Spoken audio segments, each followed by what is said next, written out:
Hi, Internet viewers. It's Frank Rauscher again, and we're marching on with the wren. We're getting really close now.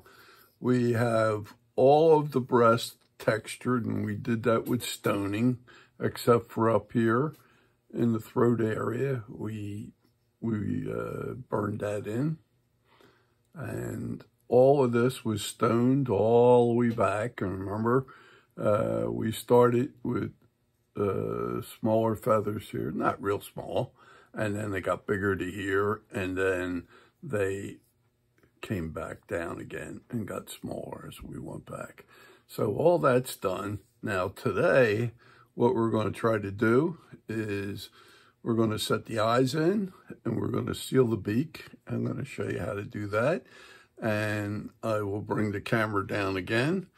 But we're at the point after that, we'll be sealing it, and I'll talk about that too. And we'll also want to clean it up, and I'll show you how to do that as well. So bear with me. I'll bring the camera down, and we'll proceed on. All right, we're back at it again. What we're going to do today is we're going to set the eyes. And what I'm going to use is, I'm going to use quickwood. This is a two-part epoxy, really. This works well if you're ever took too much wood out. You could just go in and cut off just what you need. You don't need a lot. It mixes, you need it. There's two different colors to it, and what happens is it becomes one, and there's a chemical reaction, and that gets you can apply it right onto your carving, and it will replace wood. The only thing you got to watch is when you burn, you have to go at a lower temperature to be able to get the burning in. And if you're stoning it or doing something with bits, it'd be smart to use the diamond, because this tend to kicks into the bit, and you have to clean them up. So just want to give you a heads up on that. This is what I'm going to do is just slice a little bit of this off, because we don't need a lot.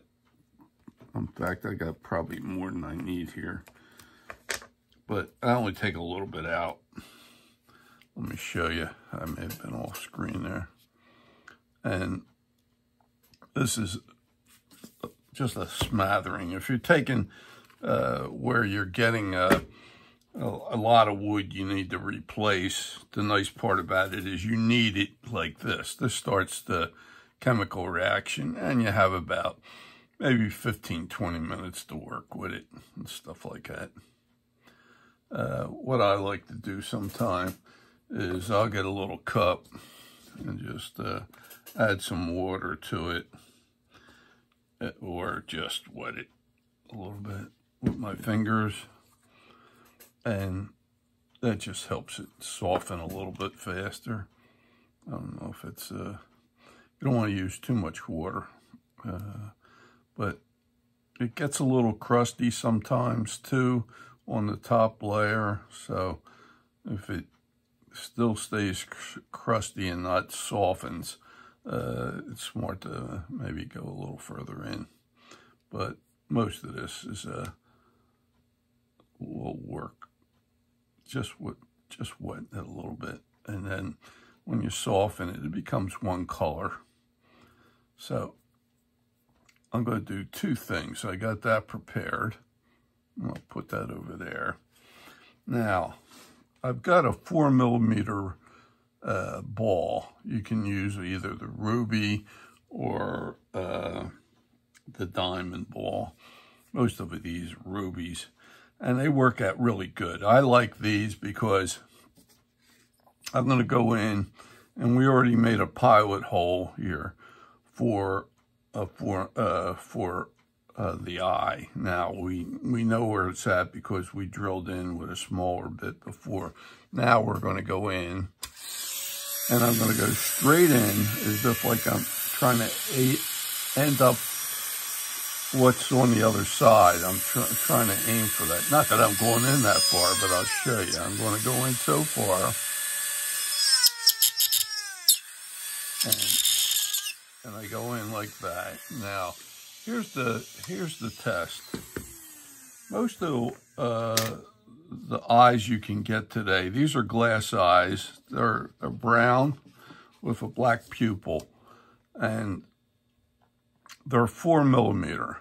And before, years ago, when they were made over, I believe, in Germany, and they had wire on them. But now they don't come with the wire, so you just have this. So what I do, after I drill the hole, I lay my eye inside the hole backwards, not the way it would normally face out. And what I do is I want to make sure that I have a little bit of a lip in there. And I don't know if you can see it or not. I want this to be just slightly below the level of the wood here on the back side. Okay, and I think I achieved that pretty good on that one. So let me do the other side too, so I can do both. And you want to do that because you mixed enough probably for like 4 birds the way I got it there, and I'll show you what I mean in a minute. Now, I'm lining this up on the idea, and you hear it sort of slowing down. I slow down. Sounds like the bird's screaming. I guess if you're drilling a bird's eyes out, that's what it would sound like, you know. But here's what I do. Now, that is still, that's not bad. That's not bad. That's about where you want to go. If you want a little lower than just the very edge, slightly below it, that's perfect, okay? And if you go a little deeper, all you're going to be doing is filling it more. So here's what I do. I get just enough.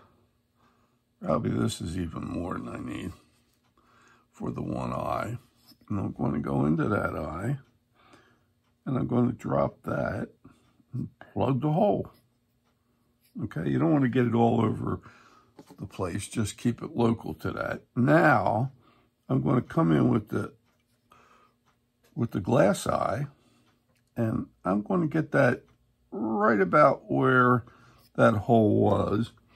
And what I'm going to do is I'm going to get my eraser side, and I'm going to push that in.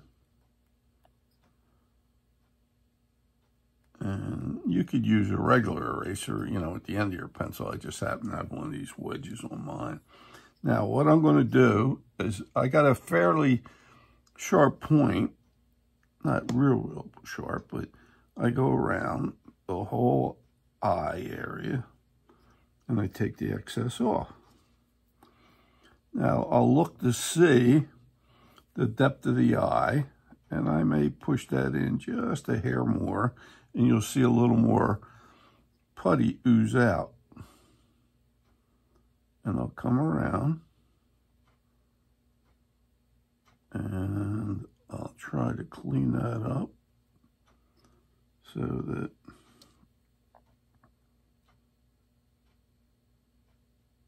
I have a nice membrane all the way around the eye. And I don't know if you can see that, it's looking straight down. The eye doesn't protrude that much. And if you happen to have drilled too big of a hole, this will fill it too, okay? Sometimes when I drill, I've made a mistake and I didn't hit it the first time. So I will go back in and let the putty fill the lower section that isn't part of where the eye should sit. So that's another nice thing about this. I'm getting this again. I'm doing the other side now. Push that in. I'm picking up my eye, and this time it's faced out so that you could see the pupil. I push it in.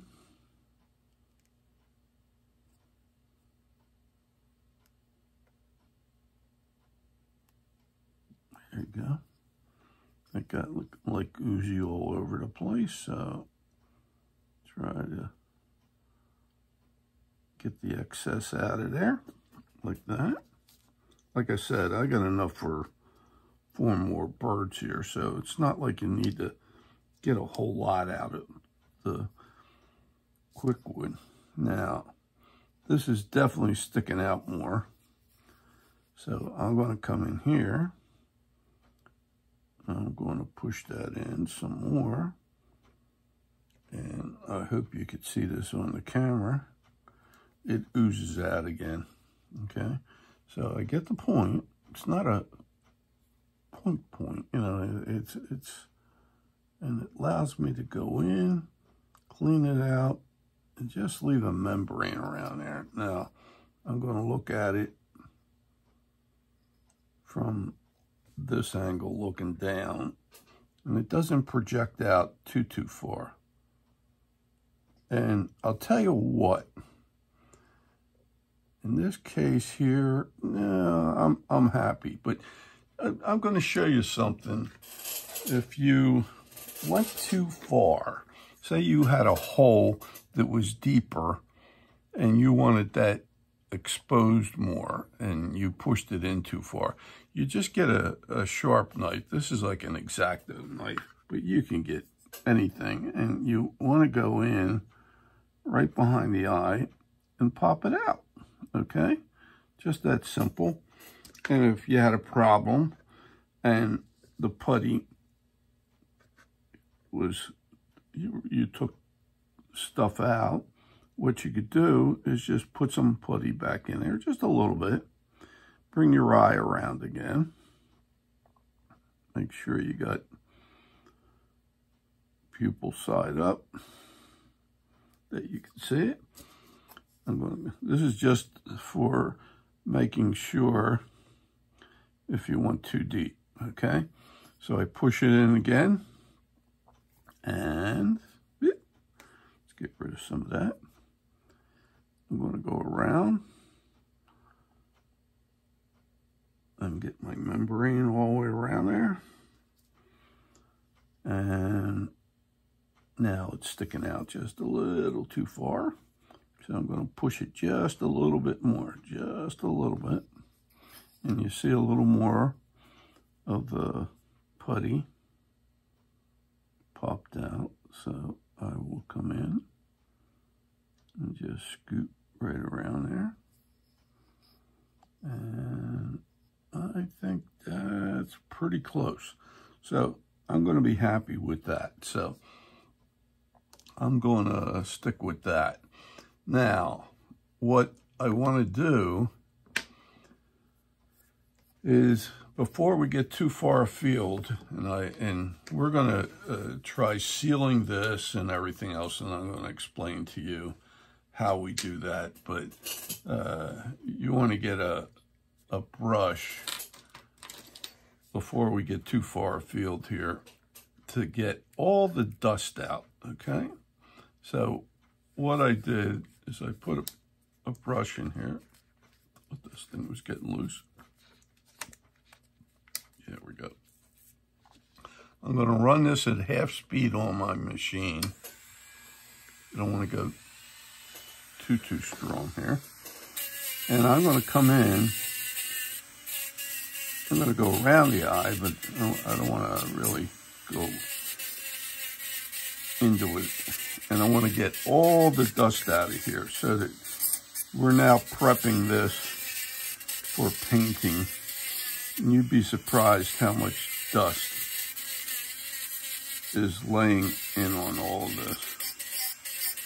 So, and if there's any final wood burning you need to do that you forgot to do, because I just looked at something here and I missed a spot right over here,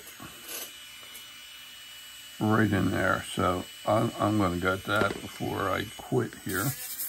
And even in the breast area where you stoned it, I would like you to come in and clean that out. It makes everything sharper when you go to paint. Everything stands out more on the feathering and everything else. And that's fairly simple to do, just like that, okay? Now, we want to go under the beak, but remember we burned in on either side. These are like I forget the name of it. I apologize. These are like breathing holes, okay? You got them on either side. There is a name for those. And I'm really very on top of that these days. What I'm going to do is I'm going to put super glue on here. And the one I use, doesn't say you have to use this, but this is just super glue I get from like a dollar store. And it has an applicator on the end of it. And what I want to do is I want to get just a little bit out. And you can see it just came out. And I just want it everywhere but on the burn, okay, of the beak. Okay.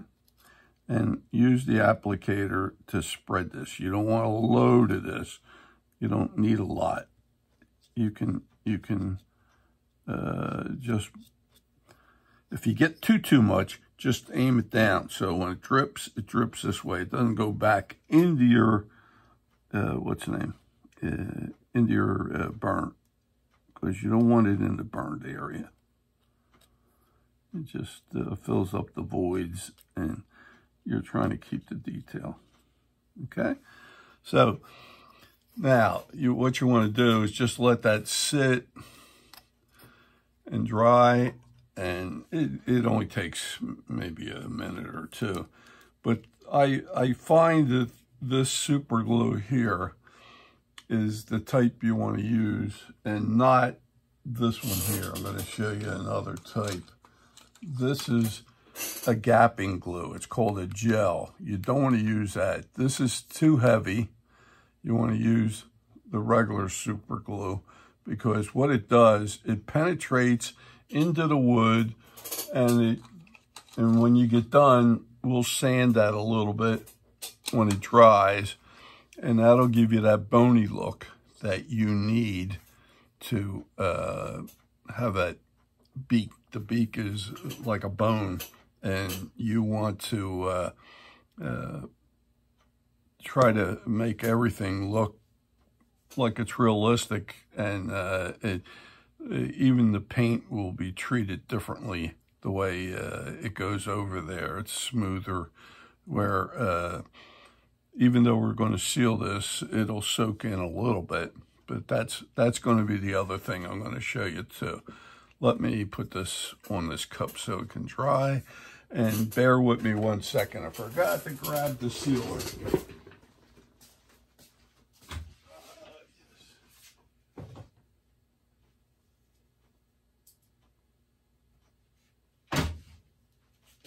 All right. Let's grab the wrong one. There we go.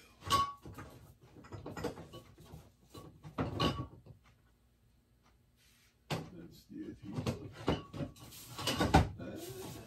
This is gotta be the one. Yep. Here we go. Okay, we got the right stuff now. What I'm going to show you, this is krylon. It's changed formulas, at least the numbers. This started out, it's a clear, and what I like about it is you can spray it. I'm not going to spray it here because it has a lacquer type finish, and it's also, it has a lacquer smell, and doing it inside a house, be smart when you're doing it to do it outside because the smell it penetrates. So this originally started out as when I first started using it, was called 1301 was the number. Now, the number on the back here, they put a 5 in front of it, so it became 51301. And it's a gloss acrylic crystal clear spray, and this is a sealer. Now, I understand that they changed the number again, so you may want to try it if you have it in your area to see what the equivalent of the krylon, which was the 51301, now what's it list for. If you need any of this and you have difficulty getting it, I do have it. So if you need some, give me a holler and I can take care of it for you. And what I do is I pop this off, and you want to get about, maybe about that far away and spray it. And I usually hold the tail. And then once that gets done, then I come around and I spray this. And you almost want it to look wet when you're spraying it, okay? And I'd give it a good half hour, maybe more, with the krylon spray, and let it just dry well. Even they say in 20 minutes it dries, but I'd give it a little bit more than that just to play safe. And that will seal your bird. And the reason why we seal it is if we use water with our acrylics, we mix it that way, and that's how I show you how to do it. That is going to, the water would go in and it could swell and you could lose some of your detail, okay? And like in the breast area here, we didn't burn it. The burning tends to also act as a sealer too, but not all of it. So like in here, this could swell and you could lose some of your detail. The nice part about using the krylon spray, it penetrates into the wood and it seals it, like it closes all the pores off, so that when the water and the paint that are mixed onto here, it stays on the surface and it doesn't penetrate into the wood. So that's the beauty part of it. And the other thing you're going to see me do too is after I spray it, and with the krylon spray, I'll paint this. And I'm going to show you how to paint it, because what you really want to do is, and I'm going to bring in my original one. And this here, a lot of the markings on the underneath side here show through.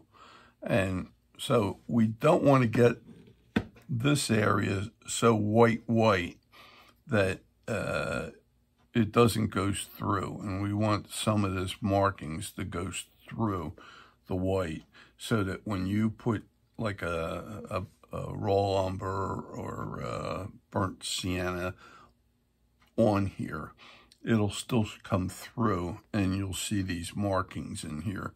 We are going to do additional markings anyway, in the same way in the breast area. I'm going to show you on the back end here.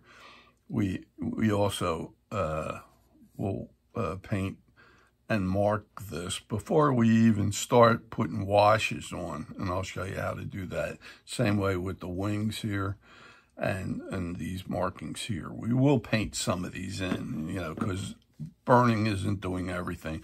We're not doing all that barring in here with with a burner. We are doing that with paint, and then we put washes over top. So what I'm going to do now, I'm going to get, there we go, putting my finger on it, and the super glue is dry.